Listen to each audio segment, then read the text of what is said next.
beats.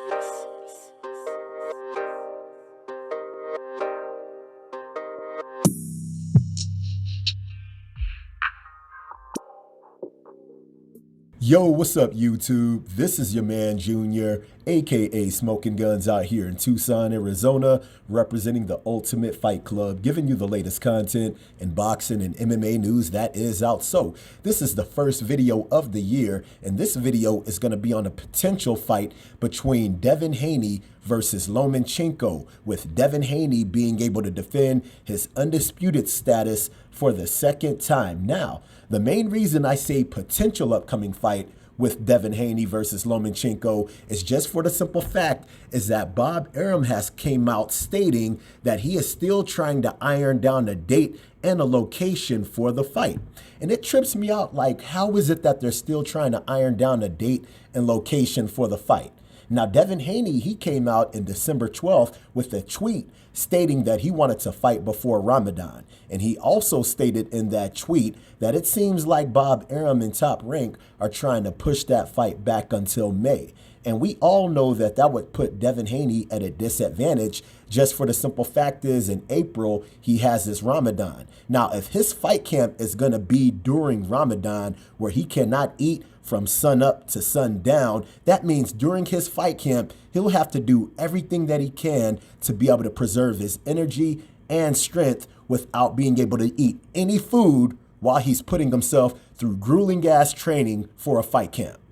That makes no friggin' sense at all right now. My only thing is, why does Lomachenko have a problem with the fight being in March? Because when Devin Haney went into the ring with Lomachenko after he had his last fight, Lomachenko stated that he would take any option in order to be able to make this fight. Now, that's not my words. This is coming from Lomachenko himself. Check it out.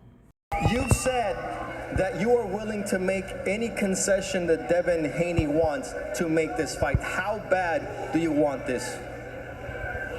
Ты сказал, что ты сделаешь все, чтобы сделать этот бой. Как сильно ты хочешь этого боя? Look, I'm ready. I told before, I'm ready, and I'm ready for any option. Anytime, any place. I heard those words when you were going to fight for the undisputed title. How do you feel about Lomachenko saying, whatever you want, let's just get it done? That's what I like to hear. I took the risk. I went over to Australia twice. Everything that George Kambosos mandated to me, I signed up for. So we'll see when we go to negotiating. Now, with us all hearing that Lomachenko stated out of his own mouth that he would take any option, and Devin Haney retorted, okay, if you'll take any option, we'll see when we have our damn negotiations. Now it seems like there's all of these damn hurdles in order to be able to make this fight. And what trips me out is you have a lot of these boxing pundits and sources that are coming out trying to make excuses for Lomachenko. One of these sources I saw in BoxingNews24.com, where it stated that Lomachenko needs time to get the remaining ring rust out of his system due to the near-year layoff while serving in the armed forces in the Ukraine for the ongoing war. Now, this pretty much tripped me out because I'm looking like, how does he need to get ring rust out if he just fought in October? So that means if they were to fight in March, that means you have November, December, January, February. So that means you have over 16 weeks to get prepared for Devin Haney. How is it that you need more than 16 weeks to get prepared for a fighter that is in your same weight class, especially when fight camps are generally anywhere from 8 to 10 weeks? But for some reason, you need more than 16 weeks to get ready for Devin Haney, right?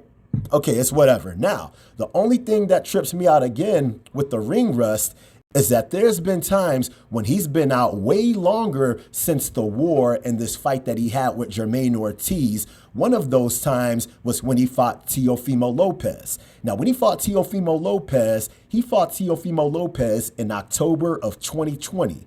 Before he fought Teofimo Lopez, he had fought Luke Campbell in August of 2019. So that means he sat out over 13 months before he fought Teofimo Lopez. He sat out over 13 months before he fought Teofimo Lopez. And he didn't have any problem sitting out over 13 months, but for some reason, he needs even more time to be able to prepare for Devin Haney. And with them talking about ring rust, before he fought Jermaine Ortiz in October of 2022, he had his last fight before that with Richard Comey. He fought Richard Comey in December of 2021. So that means December of 2021 to October of 2022, that is a 10-month span that you had in order to be able to fight. And now, if you have a fight in March, you would think you wouldn't have no kind of ring rust. So I'm trying to figure out, is there some kind of other excuse why they're trying to push this fight back? But with that being stated, I definitely do not buy the excuse about the ring rust, but it definitely seems like they're trying to put Devin Haney at some sort of disadvantage. Now, my thing is this. If Lomachenko doesn't make this fight in March, I definitely would not fight Lomachenko in May if I was Devin Haney, just for the simple fact is that your training camp will be during your Ramadan, and you'll be putting yourself in a physical disadvantage being able to get prepared for that fight. And with it being at a type of disadvantage like that, I would actually push the fight back further so you know that you are able to get a proper fight camp. Now, if you don't feel like that you can wait that long and you don't feel like that you can make the weight, personally, if I was him, I would vacate the belts. You've done everything that you can at the 135-pound division by becoming undisputed, and I would move up to the 140-pound division and make a fight with the champs up there, like a Regis Prograis for the WBC. You got Josh Taylor for the WBO. The IBF is actually vacant, so you could possibly end up maybe fighting a dude like Teofimo Lopez in a rivalry type of matchup for the IBF belt. And then you have a dude like Alberto Puello, who has the WBA title. So there's a lot of different options that you can have up there. All of those would be great fights, and all of those fights can possibly be made without any kind of problem, especially with Devin Haney being over there at the top rank. All right, you guys. So with that being stated, I hope you guys like the video. If you guys like the video, make sure to hit the like button. If you're not subscribed, make sure to subscribe to the channel. And if you guys have any kind of questions, any kind of comments, hit me up in the comments section and I'll be sure to hit you guys up. All right. So I hope you like the video. Holla at your man.